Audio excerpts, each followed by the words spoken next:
Ladies and gentlemen, boys and girls, it's been a whirlwind of a week. Yeah? It's been a whirlwind of a past couple of days. I don't know whether you live in the city of Chicago, the city of Charlotte, or the city of Los Angeles, or the city of Houston, but god dang, some people have been fleeced and some people have come up. Some people have used the NFL barter system and some people. But we're going to talk about all that. And it's not just going to be me rambling this time because Darnell's back. Hey, Darnell, how you doing this week? I hope y'all didn't miss me. So look, let's get first thing first is we all know about this coronavirus that's almost ruined sports for the time being. And then here comes the NFL, giving everybody in the sports world something to talk about now. A lot of things to talk about. So yeah, I am back with Dallas. Actually, I'm probably back with Dallas probably for another week too, because I don't think we can get all this information done in one podcast, Dallas.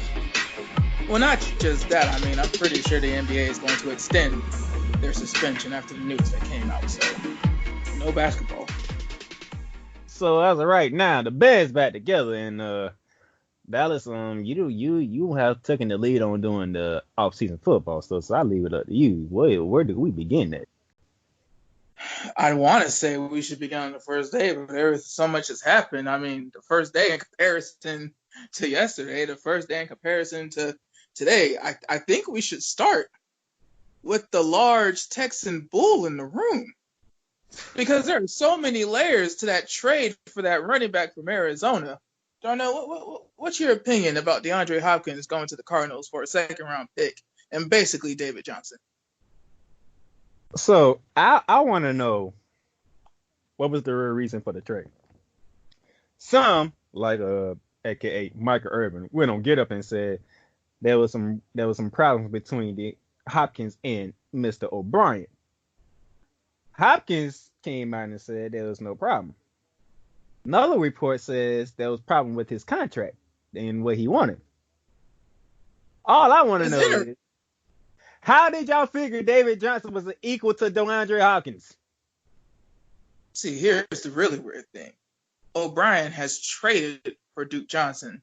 He's traded for Carlos Hyde, and now he's traded for David Johnson. His wide receiving core, right now, the best wide receiver is Will Fuller. If you look at the Houston Texans right now, that offense is literally built like a team that plans to run the ball and throw when they need to. That's not how you protect your quarterback, because play action will definitely get a poor brother whacked. But David Johnson's not equal, because even if you get the David Johnson that got the contract, he's not going to be DeAndre Hopkins. DeAndre Hopkins has been probably the best offensive player on two straight division champions. I think 3 straight playoff teams. Like, the Houston Texans, since DeAndre Hopkins has got there. Now, mind you, Andre Johnson is probably going to the Hall of Fame. J.J. Watt is most definitely going to the Hall of Fame. But you look at the past couple of Houston Texans teams, bar none, DeAndre Hopkins is like the best player on the field wearing that dark blue and dark red. The contract has 3 years left, Darnell.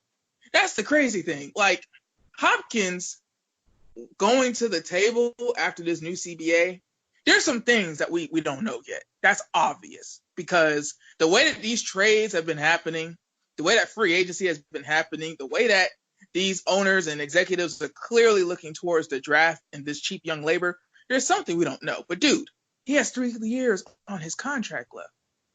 Now they're saying that, I guess it got to the point where Hop and his agent said that if negotiations didn't happen this offseason, he wouldn't show. But it's like the new CBA, Darnell, has it to where if a player holds out, the fines are mandatory. They used to fine you, but the club didn't have to make you pay it. Now, when you're fined, that's it. The league is making you pay that, and you lose your accrued season. So even though DeAndre Hopkins' contract would keep going if he sat out, he's still a year back when it comes to free agents. Now, he's on the second contract. He's on the rookie contract, but the point is that affects your pension. that affects some of the other stuff that we don't know about because that's retired players and disabled players. It affects him long down the road to sit out under this new CBA. And obviously, Bill O'Brien wouldn't have cared anyway if he sat out. He just traded him for a second-round pick and a running back. Your post that included a team in Massachusetts kind of got to me because I don't need to see no Deshaun Watson in that. After they lost their quarterback. It doesn't matter what you need to see, Darnell. We need to do what's good for Deshaun Watson. And it doesn't have to be that team in Massachusetts. It could be that team in LA. I don't know how that would work with your cap situation right now. It's in hell. But we need to get Deshaun Watson out of Houston. Deshaun Watson needs to hold out or his teammates need to help him. The same energy that people use to recruit Jalen Ramsey out of Jacksonville, they need to have that same energy saving Deshaun Watson from Bill O'Brien. This is ridiculous. This is a travesty. It should be malpractice. Somebody in the NFLPA should have something that they could sue Bill O'Brien for at this point. What does he have on the Houston Texans organization? Who knows? But speaking of team in Foxborough, their quarterback's not coming back. He's going to Florida. He's a Florida boy now. Tom Brady is a Tampa Bay Buccaneer. $30 million a year. Bye, Jameis. That boy Jameis gone. The NFL passing champion will not get a second contract with the team that drafted him number 1 overall. The big scheme of things, Darnell, because it relates because we mentioned Jameis. Dude, Jameis Winston right now has no team. Marcus Mariota is on the Las Vegas Raiders as a backup. The number 1 and 2 picks in the same season don't even get the Blake Bortles deal where they extend him in the 5th year and cut him. Gone. 5th-year options, prove-it years. One's the passing champion. One gets benched. Different teams. This is crazy. It's a different era. Let's look at this, though. Tom Brady is signing with a team that has Mike Evans on one side. With Godwin in the slot. And if I remember correctly, they still got Deshaun Jackson. No, Deshaun Jackson's been gone. He was in Philly last year, and Godwin's on the outside, too. They both had 1,000 yards, and they're both perimeter players. I think Perriman. And if I remember correctly, because I remember I think you mentioned about tight ends. They still got O.J. Howard. Yeah, they got O.J. Howard. I think they got Rashad Perriman, too, the former first rounder for Baltimore, and who was in Cleveland. He was there last year. I think he's still on the roster. Do they still got Cameron Brayton?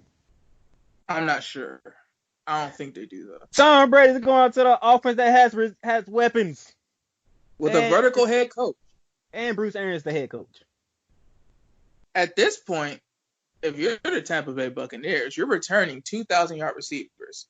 You have a tight end who was very underutilized last year, and almost everybody was calling for O.J. Howard to get the ball more. It's amazing he didn't, considering the numbers that Jameis put up. You have a young tight end whose body is fresh. He ain't been used. 2 perimeter receivers. Like, dude, how do you not go offensive line at least 3 of your 6 or 7 picks? I don't know how many picks the Tampa Bay Buccaneers have, but at least 3 of them are going to have to go to offensive line and protecting Tom Brady. What else is there to invest in? You have Shaq Barrett on the franchise tag. You have Devin White, inside linebacker you just drafted. Vita Vea, you're hoping he develops, but really you just want him to help in stopping the run. I mean, maybe you go corner in the 2nd round before the talent just gets too low, but your first priority has to be offensive line if you're Tampa. You would have been a playoff team last year if it wasn't for Jameis picks. Jameis throws 20 picks, you're probably in the playoffs. And 20 is still too high. It's still too high, but good God, he threw 30, and they probably dropped 10 more. Oh, my God. And speaking of that damn division, Drew Brees is coming back to the Saints. But Teddy B is in Carolina. That division is loaded. That division, first of all, Teddy Bridgewater's been in the division. He knows how the division works. Now you're bringing a guy who's been in the division, knows everybody, has watched film on everybody. He's there after being a backup, ain't been hit a lot. That is important. And they still have the number 7 overall pick. You have Matt Ryan, who's still Matt Ryan, and he still has Julio Jones. So he's been to the Super Bowl, been a league MVP. Drew Brees is running it back for 2 years, so the contract says. And then, like we just talked about, Tommy's horrific. I mean, the NFC South is weird because it's always been a division where teams usually don't repeat.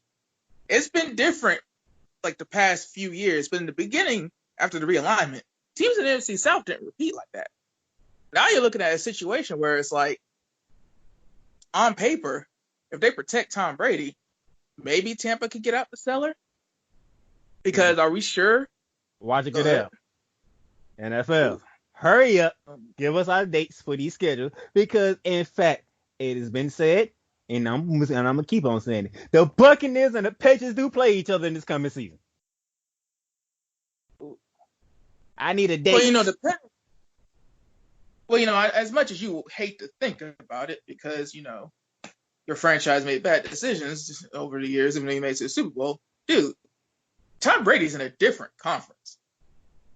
It is perfectly possible that Tom Brady plays his former team in his last season in the Super Bowl. Because he doesn't have to play out this contract if he wins the Super Bowl. I'd be surprised if he plays out his contract if he wins another Super Bowl with a different team. What else is there to prove? Dude, if Tom Brady were to play the Patriots in Tampa for the Super Bowl, win the Super Bowl, being the first ever quarterback to basically literally play a home game in the Super Bowl and beat his old team while playing said home game, there's Tom Brady has already done things that nobody else has probably done. What? Let's address not the elephant in the room. What would be the opposite of the elephant in the room? I guess the mouse that the elephant's scared of. Let's address that. Bill Belichick doesn't have Tom Brady. He needs a new quarterback. Yeah. With the moves that they've been making, it seems like they're ready to rebuild. We're going to find out if it was the system or was it Tom Brady. I think Belichick's rebuilding. They've let a lot of dudes walk. And that in the way that the Patriots built their roster, there's a lot of cuts that they could have made that would have been non-consequential. I mean, their team was like veteran, but their team wasn't old. Shoot, they have Dante Hightower in the last year of his contract, and they just re-signed Devin McCourty. Stephon Gilmore ain't a spring chicken. He's been in the league. When you look at the key pieces, Shaq Mason, he's a vet. He's on his second contract. Marcus Cannon, I think he's on his third. Isaiah Wynn, he's been hurt, but he's still playing on his rookie contract. I mean, there's the pieces of the Patriots. It's not like they're getting younger by letting Van Noy and Collins and Shelton walk. I think they're ready to eat it this year. Because even if they were to make a move like a Cam Newton, for example, Cam Newton was astronomical in 2015. But are we really just going to plug and play Cam Newton into that New England offense that's like basically separate from every other NFL team's philosophy? And he's just going to excel in 1 year? That's another thing. Cam Newton. You know what? Let me stop right there because I think we need to take a break.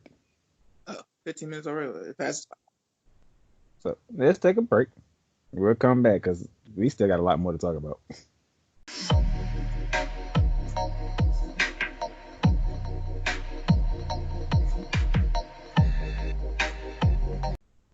All right, so we're back, and you brought up Cam Newton, right? Yeah. What does it say that Carolina signed Teddy Bridgewater? So that basically means Cam Newton is about to be kicked to the curb. Yeah, he's either going to be released or traded, and I think teams are trying to wait out Carolina so they don't have to give up anything for him. Mm-hmm. I mean, Nick Foles, a miracle happened. Dave Caldwell probably saved his job and actually got something back for Nick Foles. So Chicago's out. Well, I wasn't going to bring that up to the late part of the show. It's just for the math. We'll talk about it more later, but it's just for the math. Chicago's out. Carolina's out. Tampa's out. LAC might be staying with Tyrod Taylor, but, I mean, shoot. What else are they supposed to say right now? I mean, speaking of that, Phillip Rivers is in your division. Well, hell, talk about saying stuff later. But okay. Talk about NFC North team. No, let's talk about NFC South team. But yeah, Phillip Rivers is on the 1 year 25. You brought up LAC.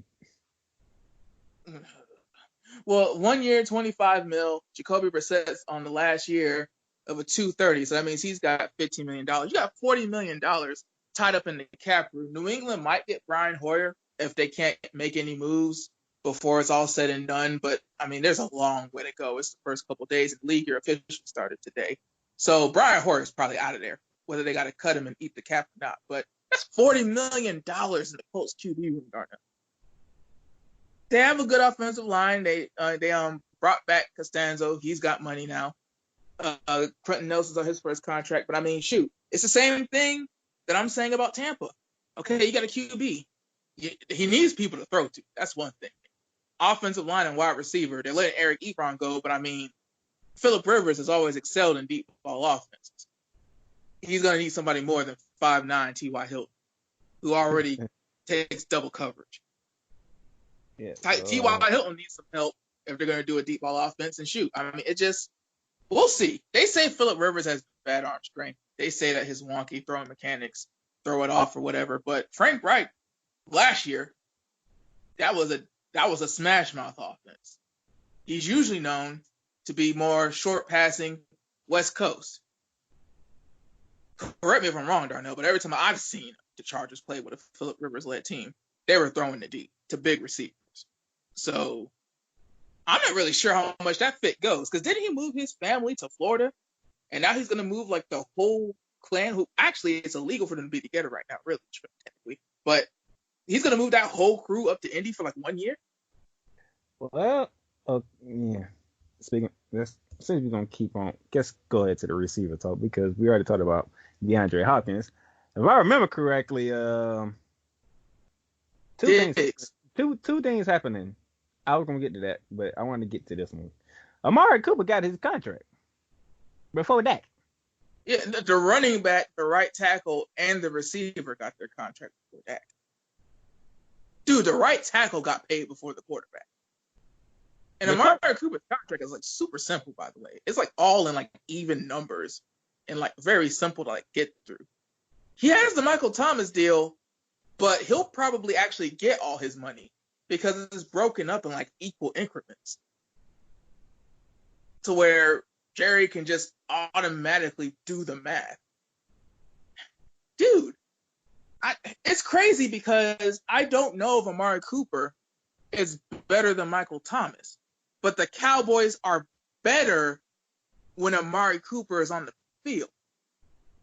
So the value he gives to the Cowboys probably trumps the overall just ranking you would give Cooper in relation to Thomas. But dude, who's going to throw to him?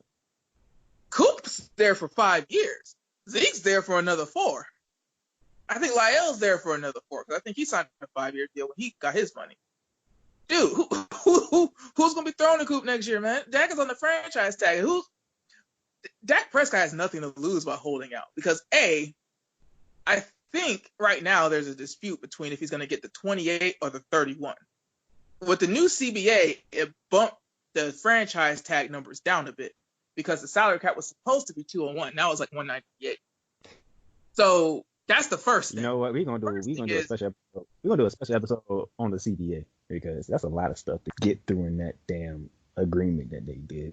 Well, the CBA is more of an as-you-go thing because it's kind of hard to. That document is huge, and also I think it's public record because NFLPA is a nonprofit. But brother, if you open that PDF yourself, you'll know what I mean. But Dak right now could have signed a deal that's $33 million a year. He's in a situation now where his tag is going to be 31 at best. So he's already playing for $2 million less this year if he signs it than he would have gotten in the contract. And now he's franchise tagged, Darnell, in a situation where his wide receiver is paid. He's going to get a better tight end because Jason Witten has gone to Las Vegas. So he's going to get a different tight end. They're going to draft a tight end. I would be very, very surprised. What else do the Cowboys need? They have a DN. They have a linebacker. They might go get a corner. But either way, they're going to take care of the first. We're going to revisit the Raiders in another episode because John Gruden is trying to do some things over there. There's not going to be much to revisit because it's going to take a couple more days. He signed a lot of backups and a lot of old people. But in relation to Dak has to win this year. Dak has to at least get to the NFC Championship game this year. He So, has to. so you saying he has to get to the NFC Championship game? We gonna put a pin in that one because I know what you're going with that one. And then we get to Stephon Diggs, who I didn't know was on the trading block anyway. You talking about Oh, DeAndre Hopkins? You're talking have about you being seen surprised. Stephon? Talking about Have you being seen surprised his when play? DeAndre Hopkins got Diggs getting traded. It's like, well, damn, is this a surprise trade receivers day? You must not be paying attention to the Vikings and Stephon Diggs' Twitter, Darnell. It's not a surprise that Stephon Diggs got traded. The real surprise is Stephon Diggs got traded for a first and other picks came. When DeAndre Hopkins got traded for a second, I think a fifth, Oh and a boy. running back. So I guess New England is gonna take a tumble and Buffalo's gonna take over. I would not look at the Stephon Diggs thing and say, oh, Buffalo's got it. I mean, if you want to look at the defense that Buffalo has built, off the top of my head, because they've made so many moves, I can't remember all the signings Buffalo has done, but Buffalo has quietly invested in their defensive line. I know they've gotten some linebackers, and I think they might have gotten a deep. I think they have fortified every level of their defense. It's nice to have a deep threat like Stephon Diggs, because Josh Allen's best trait as a quarterback is that he has a howitzer on his shoulder. But I don't know if you see that Houston Texans game. I don't know if you remember I the second half of that game. I forgot Minnesota gave Kirk Cousins an extension. Yeah, the math behind the Bills. And see, the Vikings getting 4 picks, including a first, is amazing to me. Because Stephon Diggs basically said, I ain't playing for this team. Come get me. I'm surprised they had that much leverage. That's what happens when you jump on stuff and don't wait. Then again, the Bills GM, brother, it's one thing to say, are we really going to draft a wide receiver better than Stephon Diggs in the first round? Well, why'd you have to give the other 3 picks? Jesus, big fella. I guess that's why they went ahead and spent the money in free agency, because that team's going to need a good defense. Because Sam Darnold, you know what? Save Sam Darnold too. Hell. How the Jets even made a move? I ain't hear from the Jets. I don't heard from the Dolphins. I don't heard from the Patriots. I don't heard from the Bills. I ain't hear from the Jets. Okay, for you to say you haven't heard from the Dolphins, okay, brother. I know you starred from the NBA, but it's okay, bro. That's what I'm here for. I heard from the Dolphins. The only team at the division I haven't heard from is the Jets. Joe Douglas is striking out on everything. The only thing they're really doing is releasing. They released Jermaine Johnson, and they've struck out on like a lot of defensive linemen. I can't even remember if they made. I think they signed Brian Poole, but I think he was already on the team. Like, dude, the Jets, Joe Douglas, and here's the thing, Darnell, they're not staying pat. They're losing. That's the problem. They're losing out. They're not holding tight till the draft. Joe Douglas and Adam Gase are doing a hell of a job, and that is not a compliment. They are. I have never seen. It's weird between the Knicks and the Jets, because even the Giants have like hope. But dude, the Knicks and the Jets, to be big market franchises like this and just be so abysmal at getting talent and just feeling like a major market franchise in a major league. Good God. Save Sam Darnold. It's too late for Le'Veon Bell. Save Sam Darnold. I apologize that the New York Knicks has made this episode. Don't apologize to them. Apologize to the people that live in New York. I don't know how many people we have from New York here, but those are the people we should be sad for. Because they got the Jets and the Knicks and 4 Brooklyn Nets players tested. Good God, they're going through it. You want to go ahead and throw the name Kevin Durant in there too? Well, we're not trying to tell everybody's business. Jesus, Darnell, control yourself. Just telling everybody's business. No, I ain't telling everything. Well, there's a lot more up in Brooklyn I can get into. But it's not an NBA podcast, so. Oh, hey, Bruce Irvin's going back to the Seahawks. That's great for Bruce Irvin. Hallelujah. Hallelujah. Jadeveon Clowney ain't coming back to Seattle. Bro, Jadeveon Clowney is surprised that his market isn't big enough. But Jadeveon Clowney, Yannick Ngakoue for the Jaguars. as a third round pick. Just one contract. His third round pick contract, 4 years flat, 37.5 sacks. And he made it to the Pro Bowl in 2017. I think Clowney's made it to a Pro Bowl, but you have to think. Yes, Calais Campbell had the All-Pro year and the Defensive Player of the Year award from like the newspaper in 2017. Other than that, though, you're talking like 8 sack and 6.5 sack years.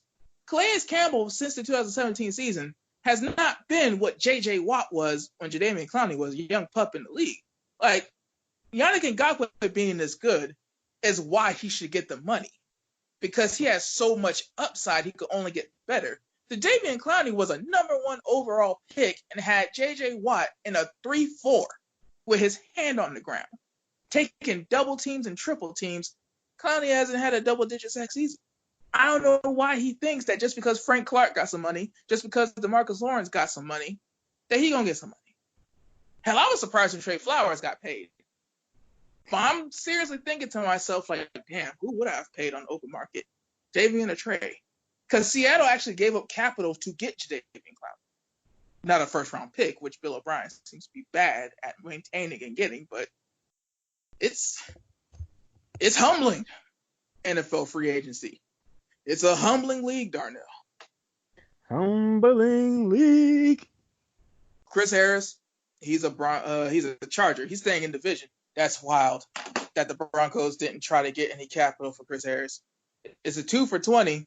It's not huge money, but at the same time, it's like, dang, you're going to have to deal with that. Drew Lock is going to have to deal with that twice a year. And even though 7 teams get into the playoffs, Darnell, division games always matter. That one play that Chris Harris is going to make in that Chargers-Bronco game, whichever one, that play is going to matter. This CBA episode going to be ridiculous. Jesus Christ. As of right now, Cam Newton still has no suitor. If you guys are confused as to why, I'm just because I'm scrolling. I have one phone in my hand, another phone in the other, because it's that kind of it's free agency. He's the Alex Scheffner of the playmakers block. Well, it's culture. We're building a culture. So that's what he got going on. But you know what? Let's take a break here because we're going to get to the fun stuff that I've been waiting to get to.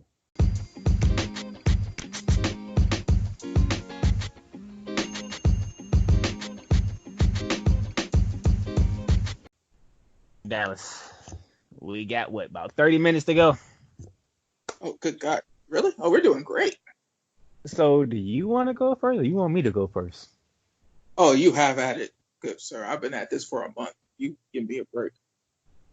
Ladies and gentlemen, especially those that live in the city of Los Angeles, I hope y'all listening very, very good right about now. Everybody thought the Chargers was in a bad spot. There's another team in LA, people, and it's called the Rams. That's my team. And you know what happened with the Rams? Let's see here. Dante Fowler signed with the Atlanta Falcons. Mm-hmm. Marco Braga signed with the Baltimore Ravens. Mm-hmm. They don't know what to do with Todd Gurley right now. Are we going to trade him? Are we going to cut him? Only thing I know is Todd Gurley must like one night be a Ram by the time the season starts. Let me keep going. What are the Los Angeles Rams at? Let's see. We re-signed Austin Blythe, so we still have our O-line. We bringing back Andrew Whitworth, so our O-line is going to be intact. We get Leonard Floyd from the Chicago Bears. Dallas? Mm-hmm. That's it. You've lost, but you've gained very little. That's it. That's it for the Los Angeles Rams. Well, big fella. Sean McVay, what are we doing? Big fella, you don't have many first round picks to work with over the next 4 years. Your cap is hell because you still have to pay Jalen. You paid Goff. I think did you pay Robert Woods? You're gonna have to pay Robert Woods if you didn't. Gurley's contract is still on the books. Darnell's contract is on the books. So you got to remember, Darnell, the first year of these new contracts usually ain't that bad. because you negotiate, the team tries to get what they can get, the player tries to get what they can get. No, it's the back end of these new contracts that really bite you in the arse. These are the years when players get traded and restructure and all that good stuff. You're in those years. So it's not looking Oh, good. hold on. I forgot one. I forget. Oh my gosh. Corey Littleton is with John Gruden. Are they running that Tampa through, man? Are they running that Tampa through or that Al Davis? What are they running over there? Either way, that's good coverage linebacker, good bandit, good Tampa middle split down the field, third safety pretty much. That's a good guy over there in Las Vegas. You've been working on your John Gruden impression, I see. Oh, I'm God, not. probably got a year. I'm not understanding what we're doing here. What are we doing? What's next? Aaron Donald. I'm pretty sure Aaron Donald looking around like, well, damn, who I'm playing with on the line? Aaron Donald is looking around saying a damn thing. He knew what was going to happen when he got that contract. We got rid of Ray Phillips, so we ain't playing the 3-4 no more. We probably going back to the 4-3. Who else gonna be on the line with him? Well, you got to think, bro. If you're going back to a 4-3, it depends on what's happening with the back seven. Because a 4-3 can be many things. 4-3 can be a Tampa 2. A 4-3 can be what they're running in Jackson, Los Angeles. A 4-3 can be Al Davis. 4-3 can be what they're doing in New England. You do change fronts. But if Aaron Donald's a 3 tech, you'll probably be okay on defense. Thank God Jalen Ramsey still got another year on this contract. Thank you, Jacksonville. I'm like, what is going on here? Oh, let's keep it in Los Angeles, shall we? Because Melvin Gordon, he's not coming back from the Chargers. Who are the other running backs? There's other running backs on the market, ain't it? Besides Melvin Gordon? Let me think. As far as I know, it's Melvin Gordon because the Chargers they extended Austin Eckler.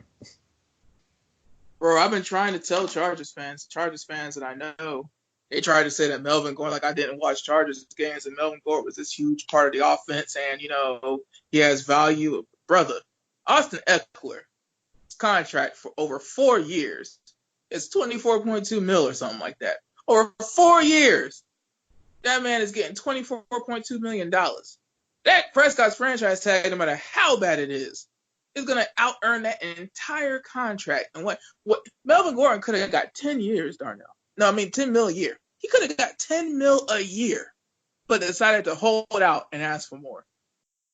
Let's look at my division. Greg Olsen is going to Seattle. Money ball. That's good money ball because when Greg Olsen's healthy, he's probably going to get you 50, 604. Let's go to San Francisco. Armstead got an extension. Gerard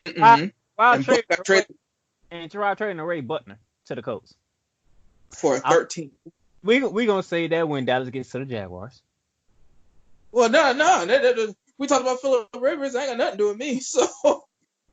And by the way, let's go right back to the Arizona Cardinals, shall we? Because as we mentioned at the top of the show, they got DeAndre Hopkins to go along with Larry Fitzgerald. They put Kenyon Drake on the transition tag. They still got a first round pick. And it's a good first round pick too. They only went 5-11. They brought back DJ Humphries, and I think they have another dude on the O-line next time. But no, they're going. I think that they go protection. They either go protection or pass rush. They're going in the trenches for that first pick. If I could have one button from Scott Van Pelt show, it's that. What are we doing? I literally went from going to the Super Bowl 2 years ago to this. Big fella, it happens quick. The NFL stands for not for long. Unless you some other teams. One other team. And even that's probably. I meant the opposite way. I feel a Detroit Lions fan. This is ridiculous. Like this is what I have to deal with. Going back to the St. Louis days. Those days are so long gone. Are they really? There will never be another greatest show on turf.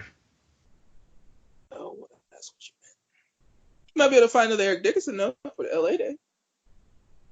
I thought Todd Gurley was going to be that with those knees. When the last time you seen somebody emulate Eric Dickerson? Todd Gurley before them knees went out. Shoulder pads up, teaming out the backfield, just seems faster. Why they gonna cut him is because he don't want to restructure his damn contract. Who, Gurley?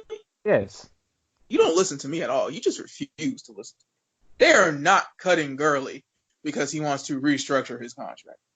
Or because he won't restructure his contract. His knees, his health is up to the standards that they paid him to perform at with that contract. He can restructure it all into a workout bonus, give this to charity. It don't matter. Todd Gurley hurt. I said it all 16 games last season, and you ain't want to believe me. Todd Gurley hurt. I never said I didn't believe you. It has nothing to do with the paperwork he signed or the compensation he's about to get. He hurt. That's what it is. That's why they're trying to trade him. That's why it's hard to trade him. And man, if you think your cap situation is hell now, what do? Waste the roster spot? Put him on the reserve, retired? Like you can't put him on IR until something officially happens. He has to get sick of something. This is what I have to deal with as a Rams fan. This is exactly what I have to deal with as a Rams fan. I can't believe this. But Dallas. Oh, sky's looking brighter over here. Because over the next 2 years, one of two things are going to happen. Gardner Minshew is about to roll through and bring relevance to the First Coast, or we're going to be in the Trevor Lawrence sweepstakes. There's no bad way to look at offloading Nick Foles for a fourth-round pick. There's no bad way to look at the cap charge getting Nick Foles off our books, cutting that. Yeah, y'all sent Nick Foles to Chicago, which most people thought that would happen. Mitchell Trubisky, as Coach would say, you better look over your shoulder, homie. Because if anything happened to you, they will put Nick Foles in. Thing is, though, Nick Foles wearing any jersey that is not dark green and silver usually does not work out. The sample size is large enough. Now, back up in Kansas City, didn't do that hot in St. Louis, where I think Case Keenum took his job and actually got himself some money, and then in Jax. The non-Eagles Nick Foles sample size is large enough. And combined with that contract, and they restructured the contract where basically after this season, there's an option. So basically it's a 1-year deal. It's Nick Foles basically trying to prove that he can beat out a young quarterback and succeed as a 16-game starter. That's the gig. That's what he's trying to do. Now, if he tries to stay a Bear or hits the market after next year, that remains to be seen. It depends on how Chicago treats him. But hey, I didn't notice, but I'm actually interested, y'all. The Quez Denard. I didn't even know he was a free agent. Yeah, to see the Quez Denard, Joe Shorter, can't pronounce his name, but a coverage specialist, inside linebacker, true inside linebacker, unlike Miles Jack. So you have Miles Jack that could go back to Will. You got Joe Shorter from the Browns. You got the Quez Denard, like you said, from the Bengals. Let's see who else they signed. Well, it wasn't really so much who they signed because they missed out on a lot of people too. They missed out on DJ Reader. The Cincinnati Bengals outbidded them, and they missed out on Jefferson from Seattle. I think he went to the Jets. There we go. That's who they got. I think he went to the Jets. But dude, the big thing was they didn't want to spend too much cap in free agency because they were trying to get two things done. The first goal has been accomplished. Now that there's some wiggle room in there, they're trying to see what they got to do for the rest of the week with Jan. Because I think the plan was always franchise tag. Yes, I let you talk when you talked about the Rams. Good God, I didn't know you were so interested in the happenings in Jacksonville, even though you live where the team actually is. Like I live there, I get all the damn news, even if I don't want it. You just never show this much interest. You never pop in this much. But yeah, Jan's on the franchise tag, so they should be in a place where they can give Jan an offer. I got a question though. Serious Mm-hmm. question. Y'all couldn't trade him? We're about to. See, Darnell, this is the thing. Nobody thought, including us, that we had a chance to get Foles off the books. But you don't keep a $22 million quarterback. So they had to try. Them getting a 4th round pick is like, everybody thought at best they'd get like a 7th and have to give picks. They didn't have to give any picks. So they got the Nick Foles deal done. They were able to get a good deal done. Now you're in a situation where they want Jan to be in Jacksonville long term. It's not that they can't trade Jan. Jadeveon Clowney hasn't been signed. That should tell you something. Jadeveon Clowney is still on the market, but Yannick Ngakoue, for now, is still a Jacksonville Jaguar. Teams aren't dedicating that money for a reason. Now that Jacksonville has some cap room they didn't think they would have, especially going into next year, where Yannick's second year could be a bit more hefty, you try to see if you can work something out. But they probably won't work something out. Yannick has made it very clear. They're going to trade Yannick. The question is, if they got a 4th for Nick Foles, and good God, if Buffalo was able to get a 1st for Diggs, and if Arizona only got a 2nd, if Houston only got a 2nd for, I think, Clowney last year and Hop this year, what do they ask for? How much is Yannick really worth? Because if he hits the open market, Darnell, somebody's going to pay him 110 plus. Somebody's going to pay him 110 plus. Over 5 years, that's like, let's see, 20. So you're looking at like 21, 22 a year if he gets around 110 on a 5-year deal. People will pay him that on the open market. The question is, the Jaguars don't want to just give him up to somebody in the division or in the conference. If you're going to pay the money, you'll give up a pick. Because are you going to draft somebody better than Yannick Ngakoue with that pick? That's the question you always have to ask when you're trading. They're going to trade him. Okay, so now look inside your division. Bradley Roby still will be with the Texans. Hopefully he'll have a better year this year go around than he did last season. We already talked about David Johnson. AJ McCarron would be backing up Deshaun Watson. Mm-hmm. That's a good signing. That's a good plan. That's a good signing. I can see that. David Fells has re-signed, so Deshaun Watson still got his tight end. They still got their kicker. And the Cowboys didn't bring back Randall Cobb because he's in Houston. Which is amazing because they signed Randall Cobb the same day they traded Hop. The fact that was Bill O'Brien's backup plan is amazing. We already talked enough about the damn Colts. And that leaves one team left. They gave you what you wanted, Dallas. Mm-hmm. Ryan Tannehill got an extension. Mm-hmm. And then they decided to put Derrick Henry on a franchise tag. And they traded away Jarrell Casey to the Broncos for a 7th. 5-time Pro Bowler in the Tennessee Titans jersey for a 7th round pick. Dude, we only had Calais Campbell for 3 years. We got a 5th from a contender. But Dennis Kelly to protect Ryan Tannehill. Vic Beasley to get out the other quarterback. So it ain't all bad in Tennessee. I would imagine that they have to be a team trying to figure out whether they can make a play for Clowney too. But I think they might be waiting to see what happens with Jan too. I can't imagine Tennessee trying. Yes, Jan will make them better, but A, they'd have to pay him around what Clowney's probably asking for, and B, they would make the Jaguars significantly better on paper. Now, granted, they still have to make the picks, which they usually suck at, but that's tough. That's tough.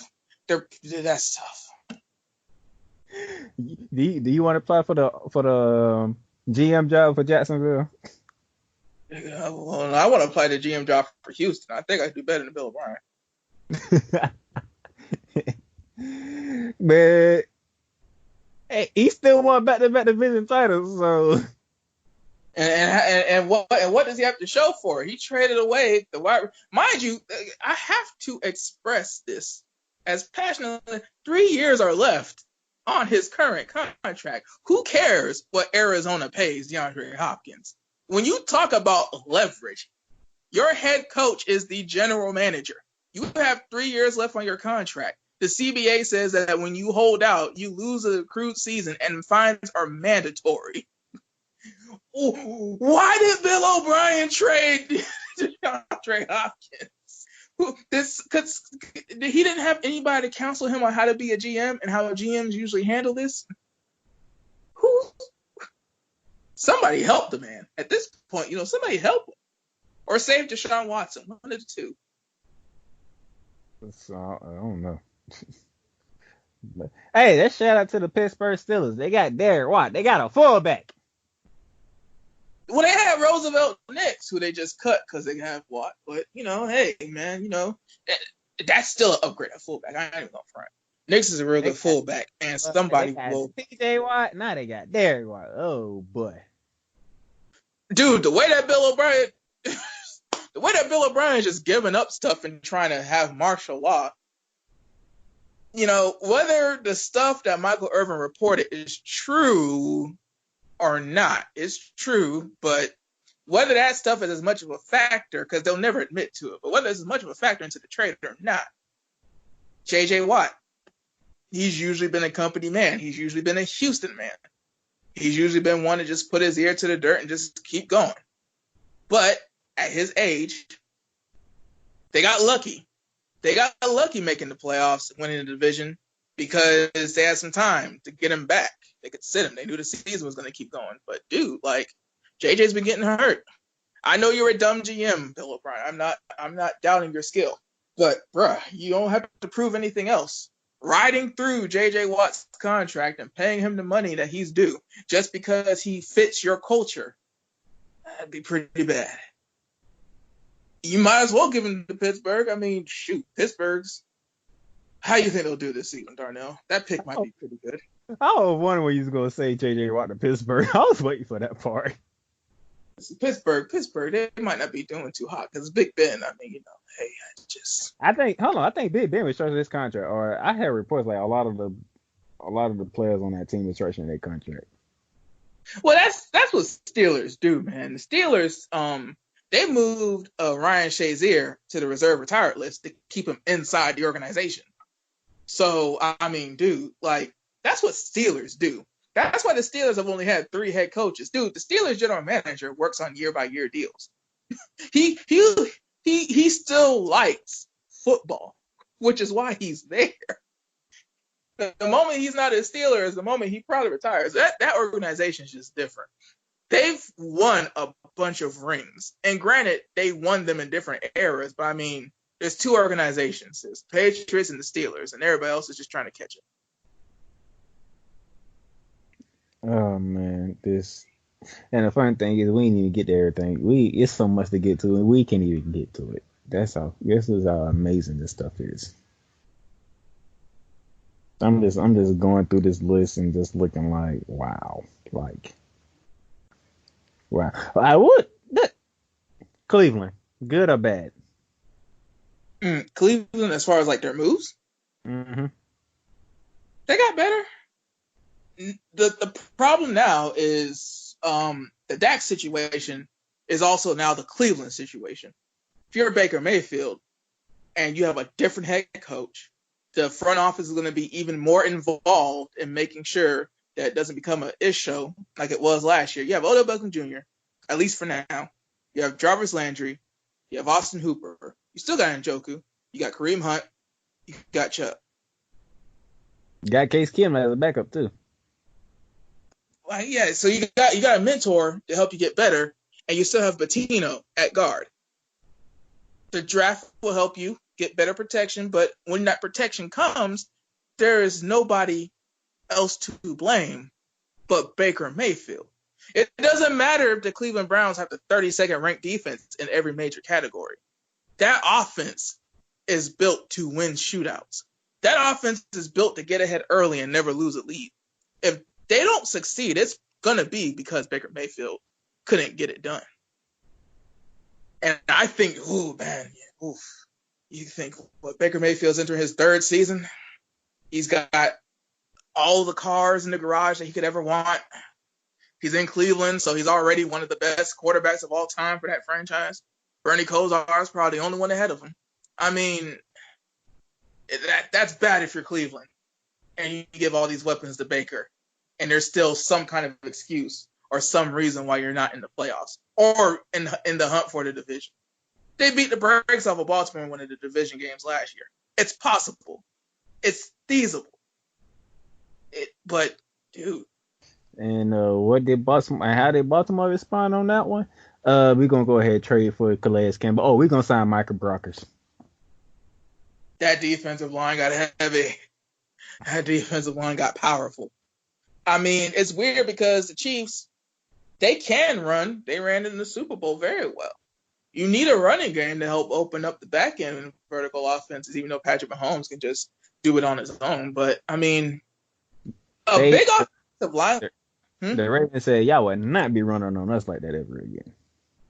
But the problem is, like, okay, that defensive line, that's a big defensive line. That's a defensive line that's going to stop Nick Chubb. That's a defensive line that's going to stop Joe Mixon. That's a defensive line that's going to stop it's probably going to stop Ingram too. That's they're practicing against him. But the point is, dude, is it going to work against Patrick Mahomes? Are Brockers, Williams at nose, and Calais Campbell going to do what needs to be done? Because if you force Mahomes to pass all game, that's actually bad in the long run. Earl Thomas ain't young. I think they got another safety too, Darnell. They got another safety or another corner. I can't remember. But Peters and Thomas ain't young. Peters, he actually, after last year, he actually is more of his own corner now. So the speed of the Chiefs, there was a Chiefs-Ravens game last year, wasn't it? Was it? The Chiefs won. What was the final score? Was that the game where like Lamar had like 200 yards or something? Like he passed the ball a lot that game, didn't he? Yeah. Yeah, we'll see. And we saw in the playoff game, Lamar had 50 attempts. Like the whole, I mean, now granted, you never want to be one-dimensional, but let's be honest. He had more than enough chances to show that he could come back with his arm against Tennessee. It ain't like Tennessee blew him out. So, I don't know, man. I don't know if that D-line is built to stop who they're going to have to beat over the next couple of years. So, we say Cleveland did good. Another, what are we doing here to go with my Rams? The Chicago Bears. Ugh. I don't mind y'all trading for Nick Foles because you need something. You need something behind Trubisky. You re-signed your Dathan. Don't mind that, but Robert Quinn, Jimmy Graham. Matter of fact, that even Jimmy Graham's real name. I mean, they signed guys with names. They signed guys with resumes, but. When the last time we heard of Jimmy Graham? We damn sure didn't hear about him in Green Bay. No, we didn't hear about him in that divisional game. So I'm scratching my head on Chicago Bears. Here's the weird thing about Chicago, because watch Robert Quinn for the Chicago Bears. That's probably going to have like a career season. The sacks might not be astronomical. Shoot, he might have less sacks than he had last year. But watch his pressures, his efficiency, his play against the run. Just watch. Robert Quinn's going to have like a ridiculous season. Khalil Mack's going to have a ridiculous season. They're probably going to go defense in the draft. Like, Chicago's going to be Chicago. And that offense. Allen Robinson's probably going to request a trade. Trey Burton's probably going to stay hurt. God, the running back situation. Sweet Jesus, the running back situation. Oh, man. I mean, Cordero Patterson took handoffs to New England. You try that. But he was an all-pro special team and an all-pro kick returner. So I don't know if you want to waste that money. You learn from Devin Hester not to do that again. So it's just weird to see. It's weird to see the Chicago Bears, because the Chicago Bears do exactly what the Bills and Jaguars do all the time. The Bills and Jaguars are two of the smallest markets in the NFL. And every offseason, they draft and buy defense. And they hope that their quarterback is just good enough.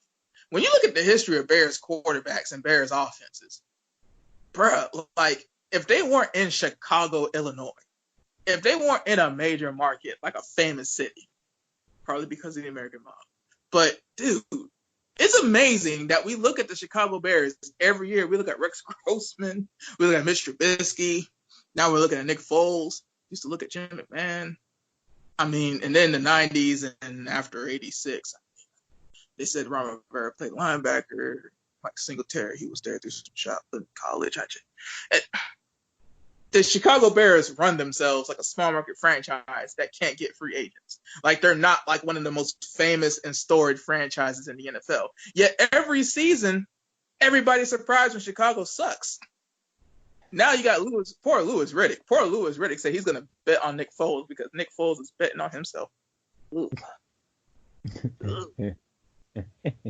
Well, that's part one of this. Part two, y'all already next week for part two because there's going to be a lot more stuff coming down the pipe. Oh, yeah, the league year officially started, so now it's about to get on and crack. Whew. A lot of stuff we got into today. Jeez. Didn't think I'd be talking NFL in March. But hey, it is what it is. You guys be safe out there with this coronavirus out there. Unfortunately for me and the profession that I work in, I would be in direct path of it, unfortunately. Like Dallas, he got his own business, so he can do everything from home. Yeah, I'm enjoying isolating myself from society. This is crazy. People just love the beach. I know people love the beach in the middle of the week. This much, Darnell. Yeah. What I was finna say. If y'all listen to us on this Thursday, 5 p.m., we appreciate it. You made it to the 6 o'clock hour. Appreciate it. You guys want to give them all the platforms to be on? Good God. I think it's like 15 or 20 by now. If you include socials, that's like 3. Podcast things, we're on iHeartRadio, Stitcher, Apple Podcasts, Google Podcasts, Anchor, where it all started. And dude, they add so many like platforms and RTF. It's a lot. We're not hard to find, people. If anything, follow us on the Twitter. Twitter is just a barren Mad Max wasteland of trolling and breaking news and just overall good conversation content. I know some of you guys interact with Facebook a lot. I know it's a strong following, even though it's a small following, but come on. You can let loose on Twitter. Your boss ain't gonna find your Twitter. It's a safe space. It's a wild space, but it's a safe space. It's Playmakers the. At Playmakers the. Follow it. Lurk it. Stalk it. Like it. Yeah. Just do it. Yeah, he's taking care of the Twitter part of it. I didn't know Facebook the Playmakers the. We got our own group discussion, and we are in different groups on Facebook with the page too, and we have an Instagram too, so you can find us on that too. And we got more stuff coming down the pipe, so a lot more stuff coming through. So y'all better get used to this. I'll be back next week, but that's we're gonna do part 2 of this because it's pretty much the only thing I can really do right now. Besides behind that and I mean, there's still, I think, just about everybody on the franchise tag is still on their roster. Nobody signed a long-term deal and nobody's been traded. So I'm pretty sure by this time next week, big names will have moved. With that being said, Dallas Glenn, all the way from Pensacola, Florida. Who knows how much longer. You know me down at Playmaker Suns here in Jacksonville, Florida. Where it's nice and sunny, but nobody's outside. Everybody. And Alex, he has a special episode for you guys talking about the coronavirus and how it affected the entire sports world. So he's got that covered. And me and Dallas, we'll holler at y'all next week. Everybody just remember that every rivalry you have doesn't matter. Any tiff you have doesn't matter. Even my hatred for the Titans right now does not matter. We need to save Deshaun Watson.